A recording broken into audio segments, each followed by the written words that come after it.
Okay,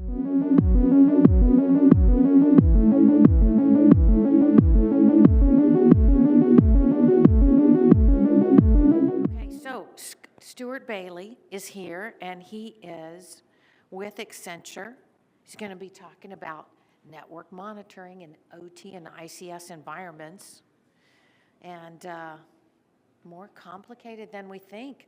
Wow, Stuart, now you're challenging us now. Okay, Stuart has worked 25 years of, has 25 years of IT experience, including 11 focused on ICS cybersecurity.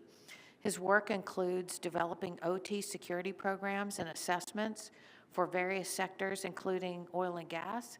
How come you weren't on any of my rigs, Stuart? We could have used you 200 miles offshore doing some ultra-deep water drilling. I'm going to turn it over to Stuart. Thank you very much. Everybody give him a big Texas welcome before he starts. Come on.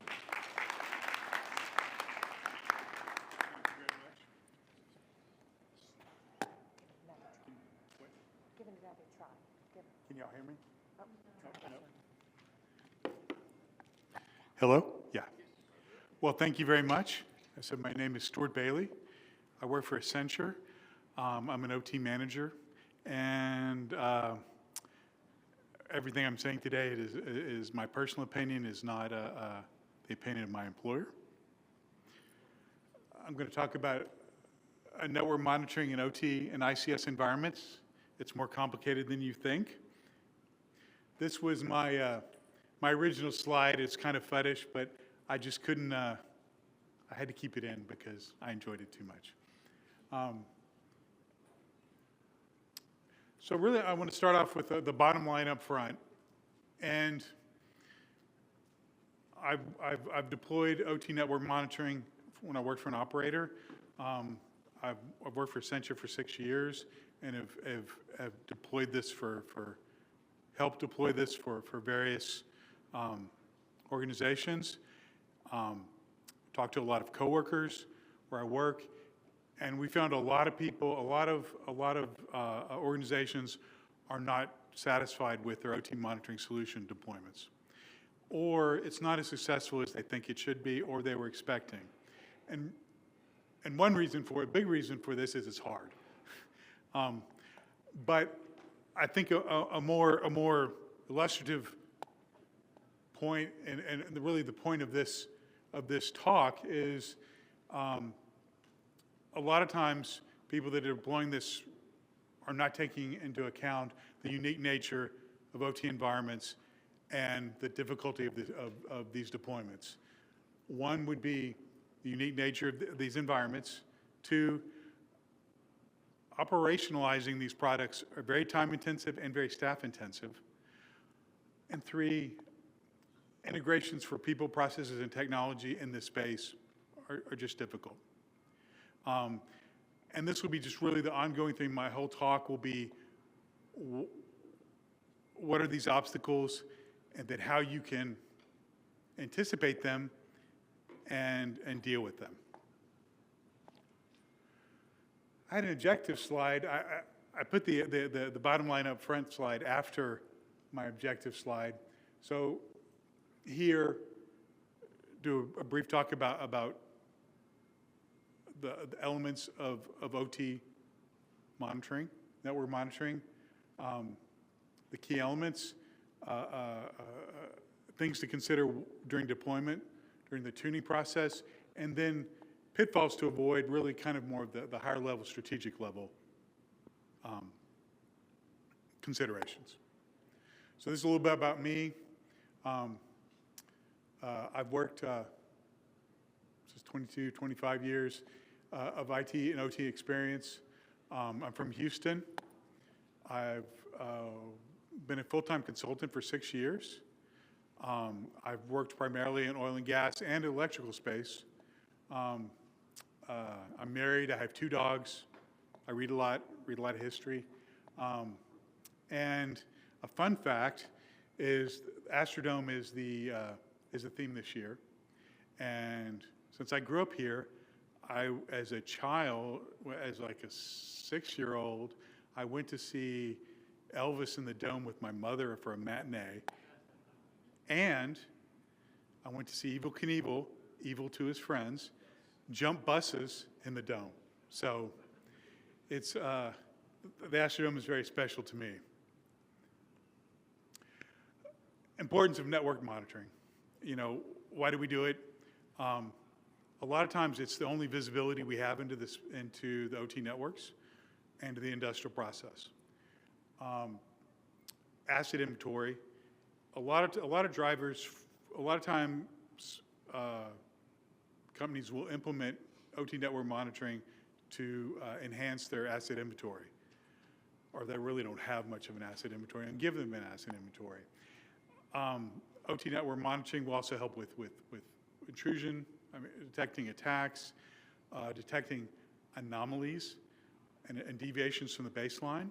A lot of times these tools, they have limitations. Sometimes they won't detect certain attacks because it's unknown to them, but they will detect deviations from baselines or anomalies. It also helps with incident response and root cause analysis for issues. Now it's considered part of due diligence. If you're going to have a mature ICS cybersecurity program, you need to have OT network monitoring. It's one of the, SANS produced a paper a couple years ago on 5 critical control elements that you need for ICS and your ICS cybersecurity program, and OT network monitoring is one of them. So now I'd like to talk about just some of the key elements, more of the physical elements of OT network monitoring. And here we have, this is kind of the network flow. Beginning at the top, we're collecting data. So in this type, in most OT network monitoring, we're talking passive monitoring. There is some active scanning, but many people are very apprehensive about active scanning on live OT networks. It can be done. Some people do. If you do it, you need to be pretty cautious. You can bring things down inadvertently. It happens a lot. Or happens some. It only has to happen once or twice to be a big issue. So at the top we have sensors or usually spans or taps, spans from network switches that send data to a centralized analysis platform, which is generally housed on the OT network. There, alerts can be created. That's where analysts may use that platform to review alerts, or you may send it to a SIM, which may be OT dedicated SIM, or maybe an IT OT SIM. And you may have alerts generated there, and then it's usually integrated into your standard SOC incident response processes. Here's another view of what I just talked about. On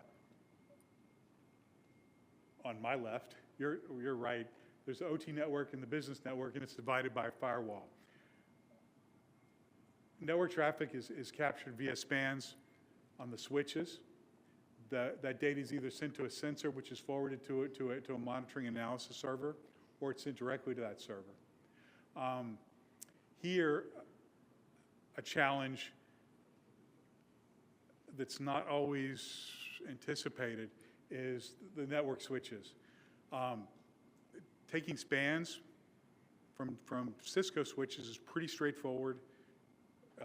Cisco switches have, or the enterprise switches have pretty good advanced features for span traffic. There's really two things that you need to watch out for capturing span traffic. One, you're taking traffic from multiple ports and you're sending it to one port. You can overload the receiving port. A lot of OT environments, not a huge amount of traffic, but it can happen. So you can overload that switch if you can overload that port, and if you overload that port, even with spikes that you don't anticipate, you're going to drop packets. There is also, if you overload that port, if you have too many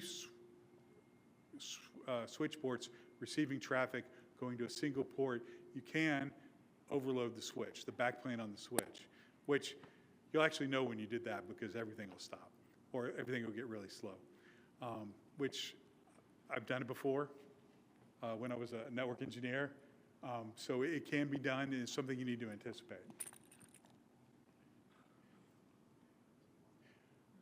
So now I'd like to talk about how you deploy strategies for deploying sensors. So this is the Purdue model. It's a little long in its teeth. It's not much malign, but still it has its place as really as more of a reference model. Not a particularly good model for planning where you're going to capture traffic between zones, but that's really we need to look other places. So here's the IEC or ICS ISA 62443 architecture model with zone and conduits. So this is a much more effective model for figuring out where to span traffic, where to capture traffic. Usually between, you have zones and you have conduits that traffic goes between those zones. That's an effective place to capture traffic. You will not get traffic between the operational zones, but you'll get it between the going in between zones. So it's not perfect, but it may be what you have to live with. Really, a more effective zone, if you have a large environment, is VLAN-based monitoring.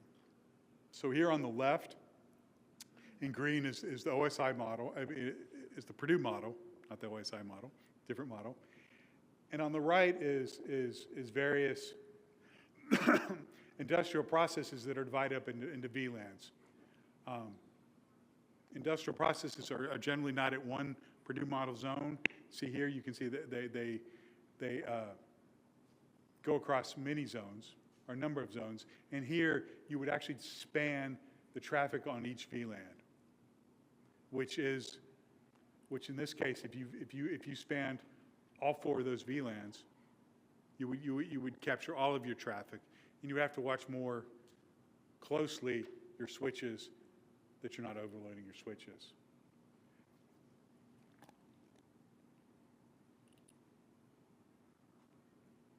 Oh, and if anybody has any questions during this, please raise your hand. We'll address it.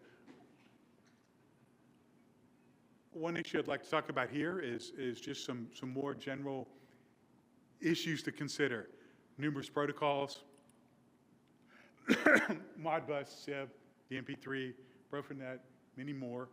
There's also proprietary protocols, some of which do not have a lot of, or any, public documentation on. Some of these are not used very often, but they're definitely used. Can be a real issue. Not all. The whole range of vendors in this space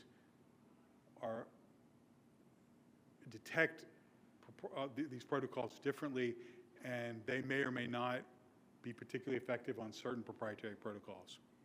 Something I'd like to talk about. I'm making this talk completely vendor agnostic. I don't think this is a vendor problem. I think this is a problem across all of the tools in the space, and just something you need to consider.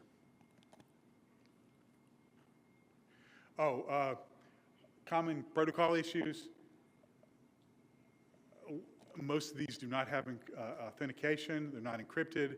They're replayable. You know, of course, with Modbus or DMP3, you can control physical processes with one packet that's not encrypted, and there's no authentication. So now I'd like to talk about a little bit more of the tuning process.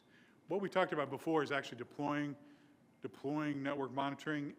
It's not always easy. There's lots of challenges, but it's pretty straightforward. Now I'll talk about the tuning process, which is much more difficult, and operationalizing these tools. One of the big themes that I see when talking to operators is that they don't realize how different this is from the IT space. IT security, IT network monitoring, there's a lot of set, well-defined processes. I think a really good example of that is EDR. Well, actually, the first one I'll go with much more is one time in my career I deployed Palo Alto firewalls, and if you turn on basic threat detection, you turn on the file monitoring, wildfire, and you've set it up brightly. It's not perfect, but you definitely get some protections. If you do a basic setup on IT network monitoring, you're not going to get those basic protections. You have to do a lot of tuning.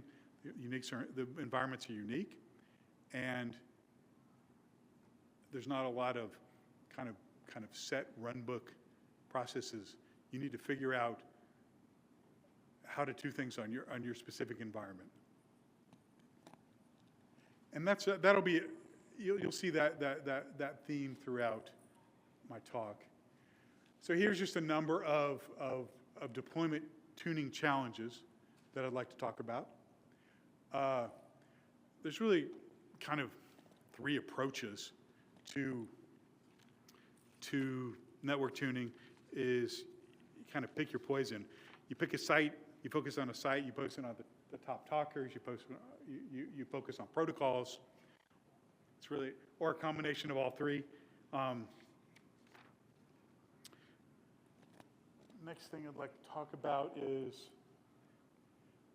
unknown devices. When you deploy this product, or at least in my experience, almost always there's a number of unknown devices on the network. They're there for a lot of reasons. The life cycle of these devices and networks, 20, 25 years, 30 years is not uncommon. So things are forgotten, things are deployed. And a lot of times when I worked in oil and gas, there were facilities that were fairly big that did not have dedicated IT network staff, or did not have dedicated network staff. Or sometimes they had dedicated network staffs that weren't on site.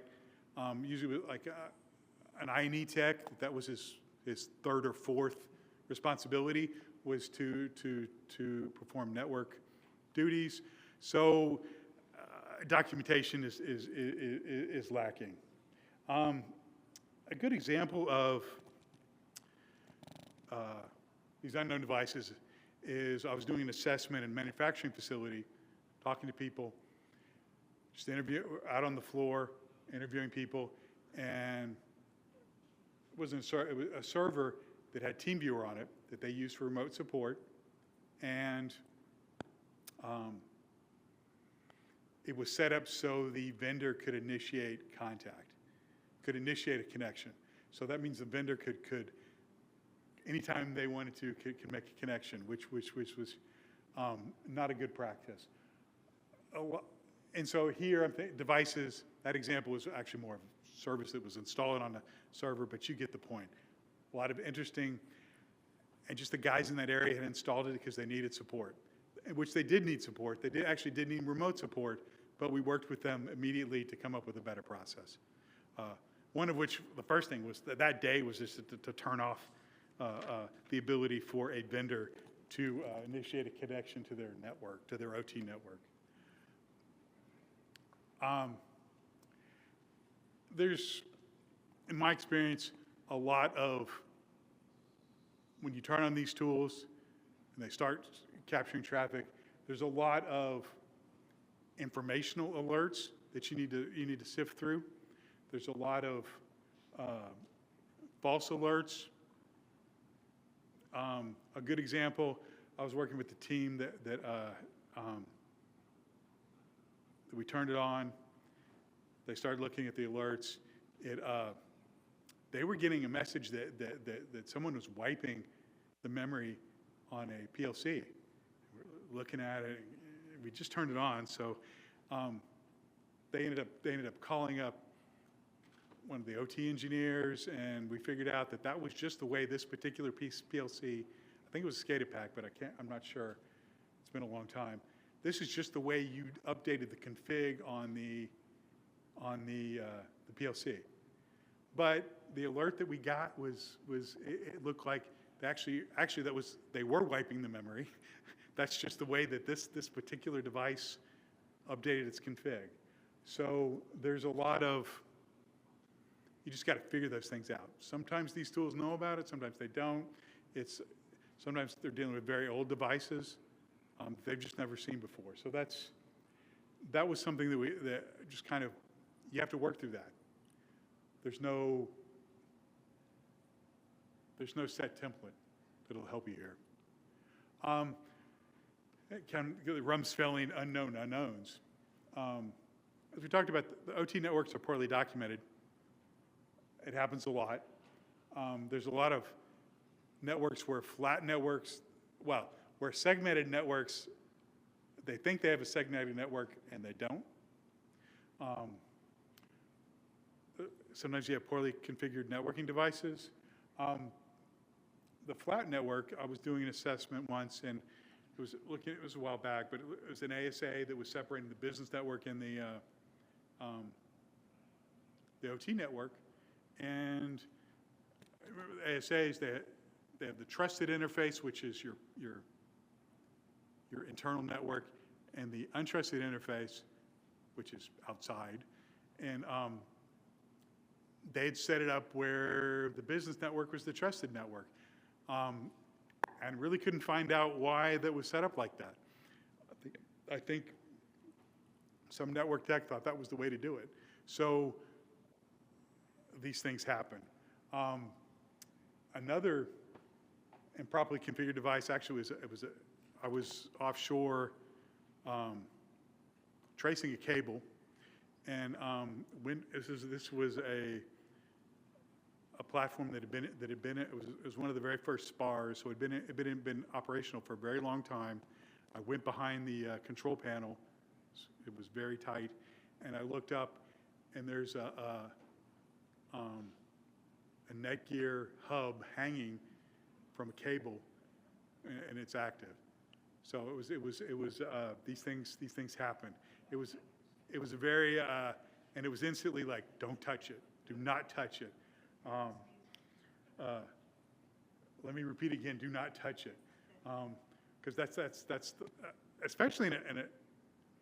So I've worked in electrical, and I've worked oil and gas is not particularly regulated for the assessments that I was doing. My company was just doing it, and it was there was also an incentive not to screw up stuff, because they'll throw me off the platform if I cause too much trouble. So here, more difficult processing alerts. And I think the first one, most OT devices require an OT engineer to help set up alerting. Maybe not most, many. In the example with the PLC that was doing a memory wipe is a good example. Also, anything but a basic response requires an OT staff engagement. A good example here is I was working with, I was setting up a leak detection server for a pipeline, and it's operational. It just became operational. It was operational. I was RDPing. I don't know how the security guy exactly. I got roped into setting up the server, but I did, and I wanted to because I wanted to learn about it. But so I wasn't really roped in. I volunteered, but so I couldn't RDP to it. So I went to the Windows admin, who's a great Windows admin, and he couldn't restart the services. So I said, well, I'm gonna have to reboot the server, and he was getting ready to, and it was like, stop. And this is a good example of one IT guy, IT admins not understanding OT particularly well. And it was like, we can't just reboot this server, because it's going to cause alarms to go off in the control room. So we called the control room. They thought it was still working. We told him what was going on. We said we couldn't be sure that these were legit, that his monitoring was working. He understood that. He had some reasons to believe it was. Then we called in an engineer who was head of the project. We got him on the phone. We all had a big powwow, and then we decided we would reboot the leak detection server later in the day when another person was online to monitor things. And they notified some other people. So this is just a small example of how you can't just turn this on. And if you turn it on, you deploy this this monitoring tool. If you get this alert, you have to understand who you need to call, and understand, and everybody who's responsible for for servers needs to understand the consequences of what's going on. Here's some quick things. Threat intelligence, threat intelligence in the OT space is not as mature. There are companies that are doing it well, but it's not the same as, there's a lot of IT threat intelligence feeds that are high fidelity. You're not going to, usually almost never, pretty much never, do you get high fidelity OT threat intelligence from IT focused threat intelligence feeds. It's not as mature. Expanding on a theme, not only in the monitoring is not, the whole space I consider is not as mature as IT. The whole security space for OT is not as secure. I think that's just is what it is. And it's something that people need, that if you're deploying this product, that you need to understand, that you're just not going to get a lot of the same. I think you should do it. I think it's important to do this, but you just need to understand the limitations of what you're getting. Also, both incomplete protocol knowledge, as I said, proprietary protocols. There's also some instances where people have written their own Modbus stack. The company just decided to write their own because it was probably cheaper. I don't think that happens much anymore, but because of the 25-year life cycle, if not longer, you could encounter this. Any questions so far, or observations, or disagreements? Yes. So I was in the manufacturing space, Right. so for 10 years, I'm still very new to the industry. But what advice would you give? Thank you.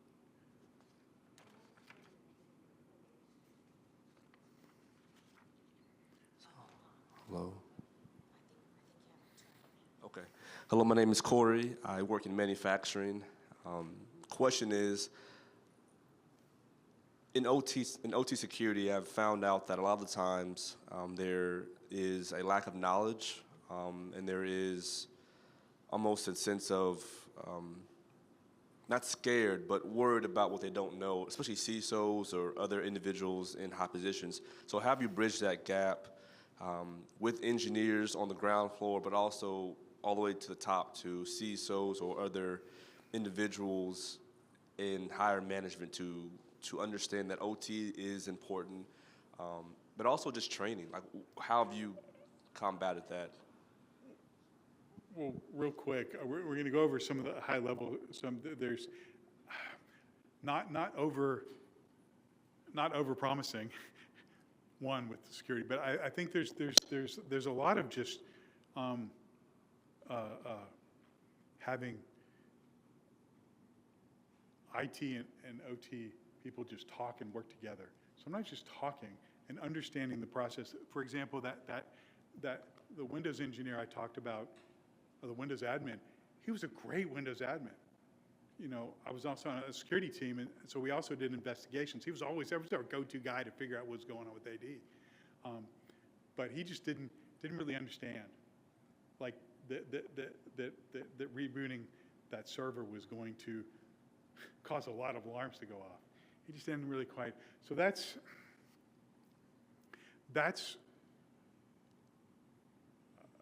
security people spending early in the part of my career where I started doing OT security. I spent a lot of I was from corporate IT security. As my experience was, I just spent a whole bunch of time with people in operations to just understand that I knew exactly where they're coming from. But let's talk a little more after. Some of these other things will help. So here I'm going to talk about kind of deployment considerations. And what I'm talking about here is previously kind of the tuning and operationalized. That's kind of the tactical and operational level. And this is more in the strategic level. Is, do you need to do this? Yes, you do. Like I said, it's now considered due diligence with a mature ICS cybersecurity program. I think, and this will be kind of an ongoing theme with this high-level stuff, with the high-level talk, is it needs to be part of a comprehensive strategy. A lot of times we see people deploy these tools and they operationalize them, halfway operationalize them, and they don't really know what to do next, because and a lot of times they haven't thought about a comprehensive strategy. Other common theme, you need to understand OT networking, really the limitations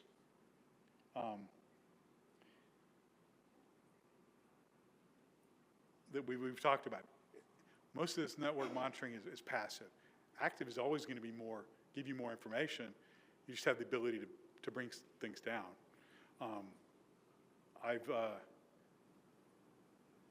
Very early in my career, I would never do this again, but I did a vulnerability scan of an I/O server on an operational platform and brought it down.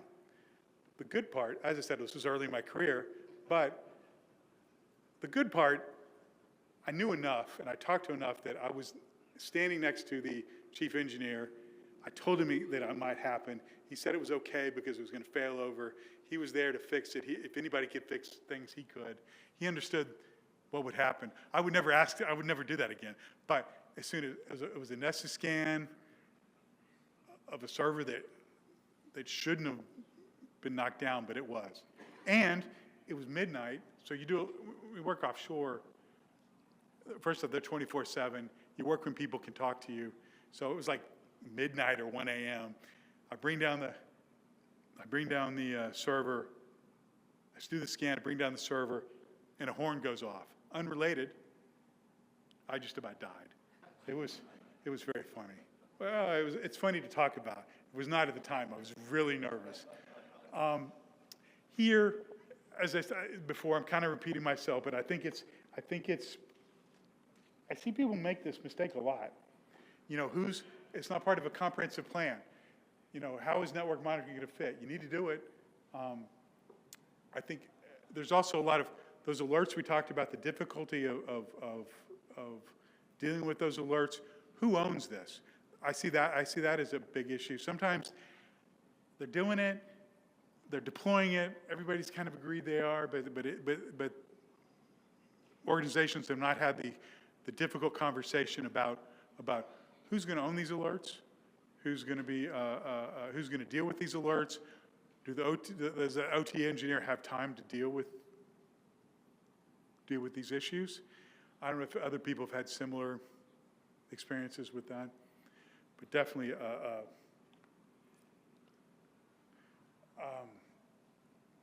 here, I'm kind of contradicting myself. You need to do it, yes. You need to understand your maturity level. And what I mean by that is if you haven't segmented your network, you need to do that, if at all possible, before you do network monitoring. It's going to cut out a lot of noise. It's just you're going to get more value from segmenting your network. If you have to have remote access, it's better to have a segmented network, a firewall, and a well thought out remote access plan before network monitoring. That's going to give you a much bigger bang for the buck.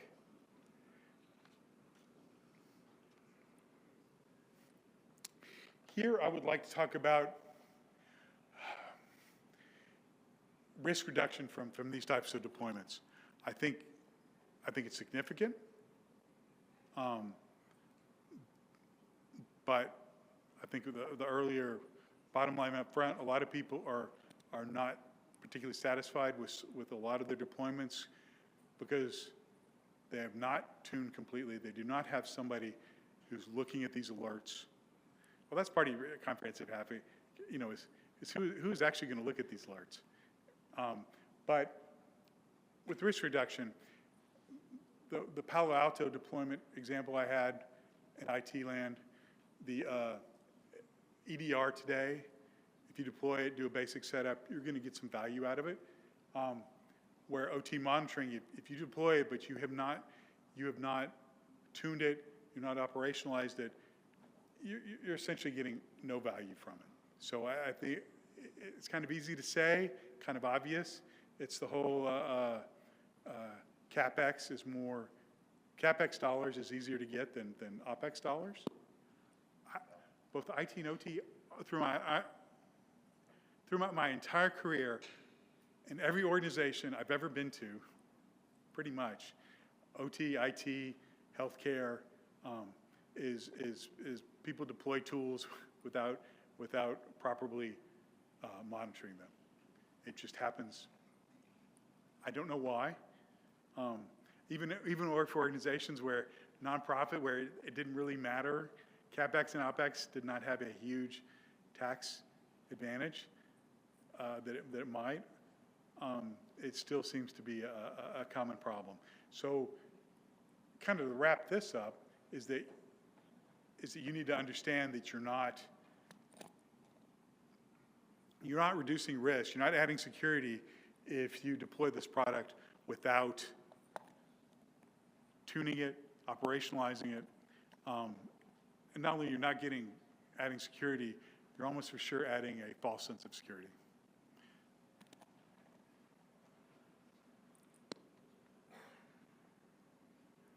And kind of my last one to note, you need kind of an ongoing theme here, you need to understand the limitations of these tools.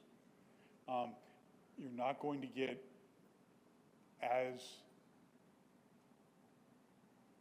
they're more advanced in IT, and sometimes you're not going to get the same results that maybe you got from an IT security tool in this space, but it is what it is. It's not a vendor problem. I still think you should do it. I still think there's a lot of value, but you need to understand that. I think there's a lot of, some people have unrealistic expectations at times. So just kind of recap the bottom line up front. A lot of people are not happy with their OT monitoring deployments, or they're not as successful as they should be. One, it's hard. Talked a lot about why it's hard. Talked about, I think, the lack of understanding. There's a lack of understanding of the unique challenges of this type of OT deployment, and just this whole talk has been about that. So that's what I have. Are there any questions or any observations?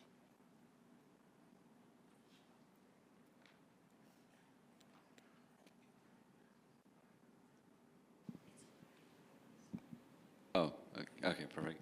Hey, Bailey, Ray Baeza here. Quick question. In regards to, I guess, detection engineering or creating or fine-tuning alerts in OT environments, at what point in your past experience can you honestly say that the alerts truly fine-tuned, that you can move on to the next one? Difficult. I'm a consultant, so it depends. It really, you need to get the number of alerts down to a number that whatever your team is can effectively look at. It needs to be tuned to that level.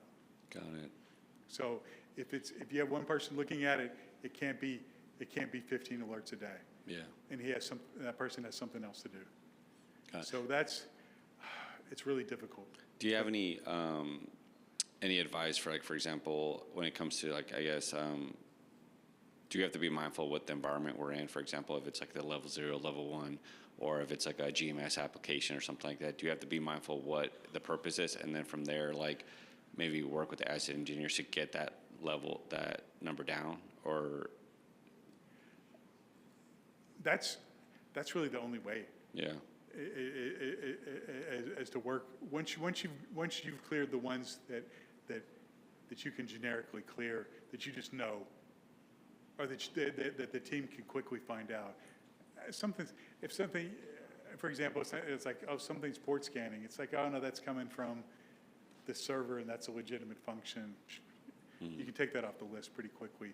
But yes, the things like for the deeper alerts, also there's a lot of informational alerts that you may not have context, that only the OT engineers that are working on this will have context, whether this is really a useful alert or just, hey, I made a connection. It's like, great. got it. So that's, sorry to be so vague, but that's yeah, it's a lot of working with engineers. Got it. And then earlier you mentioned too, sorry, last question. Earlier you mentioned about building a relationship with engineers, and I totally agree. In my past experience, I've worked at utilities and everything, and it's a huge, it's very helpful when they're on your side. However, how do you go about approaching engineers? Because at the end of the day, for example, a power system engineer, their job is to keep the lights on. Their job is not to do security. At what point do you, I guess, start limiting the contact with them, because you don't want to overburden them every single time you need to fine-tune an alert? Like, how do you go about doing that? In my experience is understanding as much as possible what they're doing is very helpful. If you can find things that will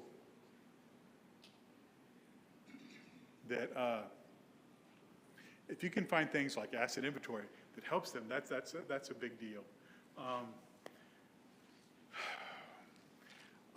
It was interesting. So I came from oil and gas where we were not. It was not a regulated space particularly, and really not regulated for us upstream, international. So I had to, as opposed to electrical, where there's no SIP requirements, and you have that stick. I had no stick, so I had to really like shut up and listen to these guys and figure out what their process was, and not say no immediately. For example, the guy that dual home. Oh, I didn't give that example. So we're networking. I'm doing assessment on a gas processing facility. It's a great OT architecture, because like 8,000 wells and 3 facilities terminate in one location, and that's where it goes on to the business network. It was very good architecture, focus on that firewall, and then we did an assessment. Looked behind the HMI server, saw 2 network cables, so I saw it was dual home, followed it, and went to the business network. We've got 3 minutes to go, and another question back here. So the lesson there was I explained why he was bridging the networks and why it was a problem, and we worked very hard to get those.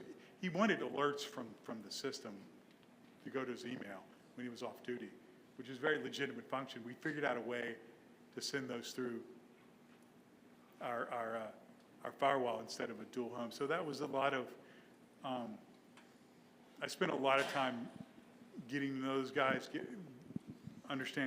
establishing trust, and understanding their process a lot. And not to say no the first thing out of my mouth. Hi, my name is Victor, and I work at Skyline Controls, which is I'm a systems integrator company. So I know one of the challenges that you mentioned earlier was that some devices have very long life cycles. What did you say was the challenge associated with that? Was it like they didn't have certain capabilities that you wanted, or something else? One, they may not be on an asset list, maybe an old asset list. That was part of that. They have a whole host of problems. When sometimes the companies don't exist anymore. Sometimes they're definitely, they never have updated firmware. So that's another issue. My first example was just finding them. if it's not on a list. But there's a whole host of issues with those type of devices. Thanks for the challenges. Do you, in your opinion, do you see things changing, improving, and does leadership support that? Well, yes, no, maybe. There's no, yes. I think in the last few years, there's been enough high-profile, not Petya and not Petya shut down Maersk. Not Petya, Colonial Pipeline, I think are two events that are getting people's attention. So I think it's getting better. The buy-in from leadership is I had an example when I was working as an operator. It was like the top levels of the organization, and said IT security was now in charge of OT security, and not everybody got that word. We tried very hard not to be. I spent a lot of time learning before I said anything, but I think it's getting better. But I don't know. What do you think? The person that asked the question.